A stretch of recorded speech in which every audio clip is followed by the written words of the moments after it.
আলাইকুম রহমতুল্লাহি বারকাত। ভারতকে নিরবচ্ছিন্নভাবে জ্বালানি সরবরাহ দিতে প্রস্তুত রাশিয়ার প্রেসিডেন্ট ভ্লাদিমির পুতিন ভারতকে নিরবচ্ছিন্নভাবে জ্বালানি তেল সরবরাহ দেওয়ার ঘোষণা দিয়েছেন। গতকাল শুক্রবার নয়াদিল্লির রাষ্ট্রীয় অতিথি ভবন হায়দ্রাবাদ হাউসে ভারতের প্রধানমন্ত্রী নরেন্দ্র মোদীর সঙ্গে এক যৌথ সংবাদ সম্মেলনে পুতিন এই ঘোষণা দেন।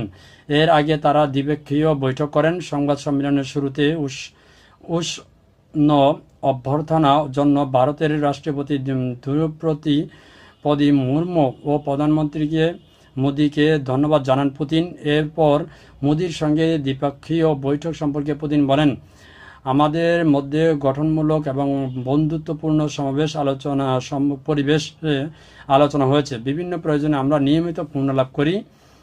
নিজেদের মধ্যে হওয়া চুক্তিগুলোকে আকর্ষণীয় বলে মন্তব্য করেন পুতিন। সংবাদ সম্মেলনের শুরুতে নতুন চুক্তির বিষয়গুলো জানানো হয়। পুতিনের সফর কেন্দ্র করে এবার দুই দেশের বাণিজ্য ও কৃষি খাতের সম্পর্ক জোরদার করতে একাধিক চুক্তি হয়েছে। চুক্তির দর কষাকষি নিয়ে সন্তুষ্টি প্রকাশ করেছেন পুতিন।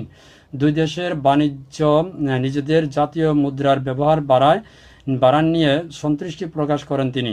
ভারতের সবচেয়ে বড় পারমাণবিক প্রকল্প নির্মাণেও সহায়তা দেওয়ার ঘোষণা দেন ভ্লাদিমির পুতিন। কাকুকে আসলেও অনেক ভালো লাগে। যাই হোক, ধন্যবাদ।